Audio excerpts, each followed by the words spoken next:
নমস্কার। ঠাকুর শ্রী শ্রী রামকৃষ্ণ পরমহংসদেব এবং মা শারদার চরণে আমার সশ্রদ্ধ প্রণাম জানিয়ে ভিডিওটা শুরু করছি। আজ থেকে 30 কি 35 বছর আগে আমাদের সমাজে, ভারতবর্ষের সমাজ ব্যবস্থায় অর্থনৈতিক অবস্থা যেরকম ছিল, বর্তমানে কিন্তু তার থেকে অনেক উন্নত হয়েছে।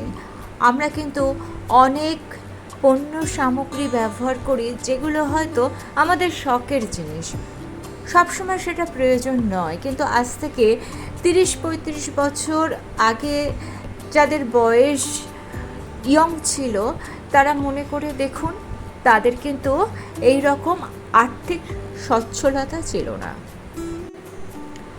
আমাদের সমাজ অনেক আধুনিক হয়েছে, আমাদের জীবনযাত্রার অনেক উন্নতি হয়েছে, তা সত্ত্বেও দেখবেন অনেক মায়ের একটা অভিযোগ আছে। অভিযোগ বলুন, মনের কষ্ট বলুন, হয়তো তার সন্তান কথা শুনছে না, কেউ বলছেন তার সন্তান মোবাইলে ডুবে থাকে, পড়াশোনাটা করতেই চায় না। আবার কেউ কেউ বলছেন যে তার সন্তান একটু বড় হওয়ার সঙ্গে সঙ্গে বাজে সঙ্গে পড়ে যাচ্ছে। এই রকম নানান সমস্যায় কিন্তু অনেক মাই জর্জরিত। তবে আজকে সমস্যাগুলো নিয়ে আলোচনা করব না। আজকের আলোচনার বিষয় হচ্ছে এই সমস্যা থেকে আমরা কিভাবে মুক্তি পেতে পারি। ঠাকুর শ্রী শ্রী রামকৃষ্ণ পরমহংসদেব এবং মা শারদা আমাদের যে নির্দেশ, যে উপদেশগুলো দিয়ে গিয়েছেন সেগুলো কিন্তু যুগোপযোগী। অর্থাৎ আজ থেকে 150 বছর আগে যে কথা মা এবং ঠাকুর বলে গিয়েছেন সেই কথা কিন্তু বর্তমানে দাঁড়িয়েও সত্যি। বর্তমানের সমাজ ব্যবস্থায়, বর্তমানের সাংসারিক অবস্থায় দাঁড়িয়েও যদি আপনি কোনো সমস্যায় পড়েন, সেক্ষেত্রেও কিন্তু মা এবং ঠাকুরের উপদেশ, নির্দেশ, বাণী আপনাকে সঠিক পথ দেখাবে।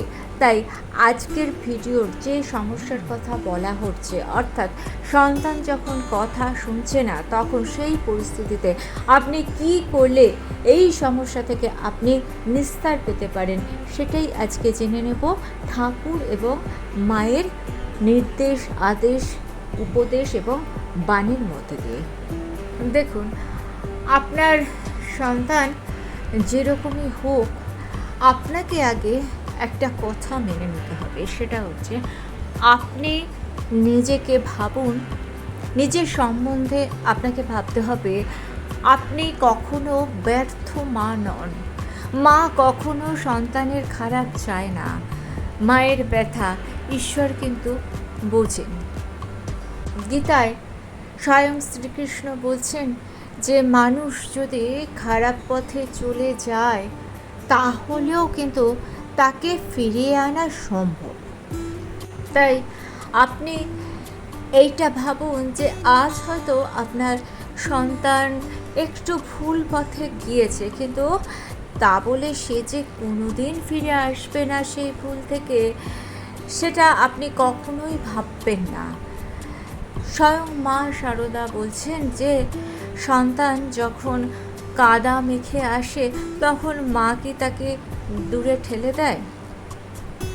বরং উল্টোটা, মা তাকে কাছে টেনে নেয়, তার কাদা পরিষ্কার করে দেয়, তাকে ভালোবাসা, স্নেহ দিয়ে তাকে জড়িয়ে ধরে। এটাই মায়ের ধর্ম, সব মায়ের ধর্ম। সন্তান যদি কাদা মাখে তাহলে তাকে ঘৃণা নয়, তাকে ভালোবাসা দিয়ে, স্নেহ দিয়ে সঠিক পথে নিয়ে আসতে হবে। একবার তার দিকটা ভেবে দেখুন। সে হয়তো ভুল পথে গেছে, কিন্তু খুঁজে দেখলে দেখা যাবে তারও কিন্তু মনের একটা আশ্রয়ের প্রয়োজন পড়েছে, আর সেই আশ্রয়টা সে খুঁজে বেড়াচ্ছে। খুঁজে বেড়াতে বেড়াতে দিশেহারা হয়ে সে পথটা ভুল করে ফেলেছে। মাকে আশ্রয় হয়ে উঠতে হবে, সন্তানের আশ্রয় হয়ে উঠতে হবে। তবে আশ্রয় আর প্রশ্রয় এই দুটো কিন্তু আলাদা। দুটোকে গুলিয়ে ফেললে চলবে না। শ্রী মা সারদা দেবীর কাছে একজন ভক্ত এসে একবার বলেছিলেন, মা, আমার সন্তান একদম কথা শোনে না। মা উত্তরে তাকে বলেছিলেন, তুমি কি তার সামনে সব সময় শান্ত থাকো? আসলে সন্তান আমাদের কথা যত না শিখে, অর্থাৎ আমাদের কথা শুনে যে কথাটা শেখে, তার থেকে কিন্তু বেশি শেখে আমাদেরকে দেখে।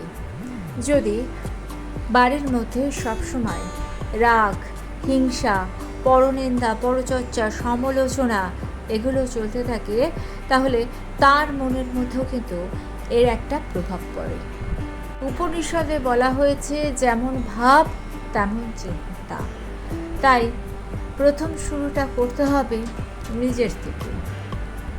ঠাকুরের জীবনের একটা সত্য ঘটনা এখানে বলাটা খুব জরুরি। গিরিশচন্দ্র ঘোষ, তিনি মদ্যপান করতেন, তিনি উচ্ছৃঙ্খল জীবনযাপন করতেন, সমাজ তাকে ঘৃণা করত। কিন্তু ঠাকুর কিন্তু কখনো তাকে ঘৃণা করেননি। ঠাকুর বলেছিলেন, তোর জীবনের সমস্ত ভার আমি নিলাম। আর এই একটা বাক্যই গিরিশচন্দ্র ঘোষের জীবনটাকে পাল্টে দিয়েছিল।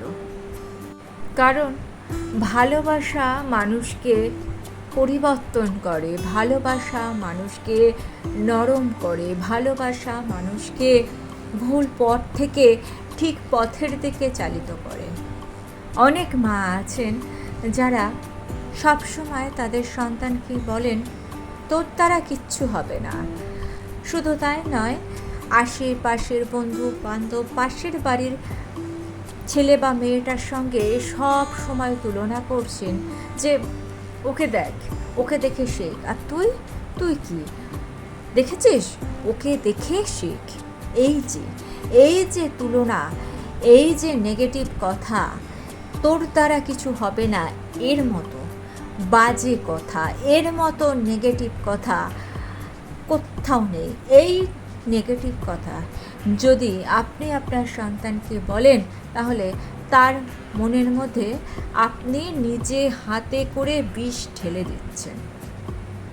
স্বামীজি বলেছিলেন, প্রত্যেকটা আত্মাই সম্ভাব্যভাবে ঐশ্বরিক।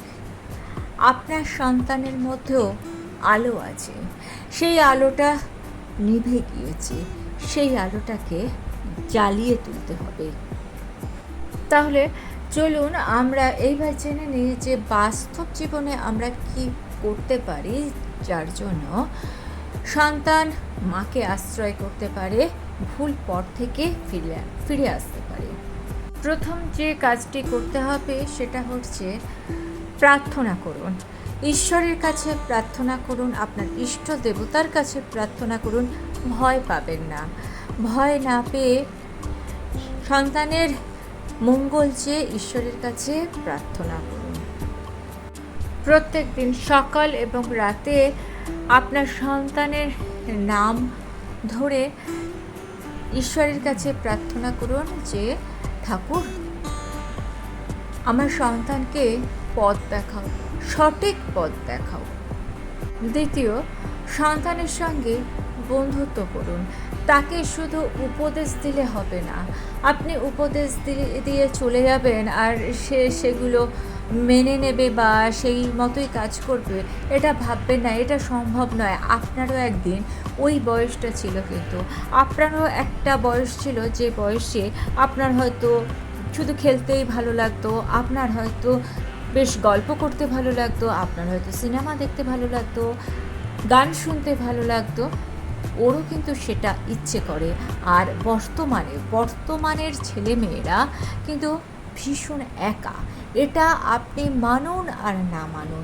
আপনি হয়তো অনেক দামি দামি খেলনা ওকে কিনে দিচ্ছেন, অনেক দামি একটা মোবাইল ওর হাতে তুলে দিচ্ছেন, কিন্তু ও মনের দিক থেকে একা। মানুষ মানুষের সঙ্গ চায়, যন্ত্র কোনোদিন মানুষের সঙ্গী হয়ে উঠতে পারে না। তাই সন্তানের বন্ধু যদি নাও হয়ে উঠতে পারেন, অন্ততপক্ষে একটা সহজ সম্পর্ক তৈরি করুন। এমনই সহজ সম্পর্ক যে সে যদি কোনো ভুল করে সে নির্দ্বিধায় কিন্তু আপনাকে বলতে পারে, বা বাইরে সে কার সঙ্গে মিশছে, কী ধরনের কথাবার্তা বলছে, সেগুলো আপনি যাতে জানতে পারেন। তার পেছনে গোয়েন্দাগিরি করতে বলছি না, কিন্তু তার সঙ্গে এমন একটা সহজ সম্পর্ক তৈরি করুন যে প্রতিদিন সে আপনাকে এসে তার সারাদিনের গল্পটুকু করছে। তৃতীয়, খুবই গুরুত্বপূর্ণ একটা কথা, কখনো তাকে অপমান করবেন না। আপনি একটা ভেবে দেখুন, আপনাকে যদি কেউ অপমান করে, আপনার যেরকম গায়ে লাগছে, তাকে যদি আপনি অপমান করেন তার গায়েও কিন্তু সেটা লাগবে। আর অনেকের সামনে তো কখনোই করবেন না, কারণ সেখানে কিন্তু তার মানহানির সম্ভাবনা আছে। আপনি ভাববেন না যে আপনার সন্তান আপনার থেকে ছোট, তাই তাকে মান দেওয়াটা আপনার কর্তব্য নয়। মান কিন্তু সকলের আছে, ছোটদের যেমন আছে বড়দেরও সেরকম আছে। আপনি যদি তাকে সম্মান করেন, সেও আপনাকে সম্মান করবেন।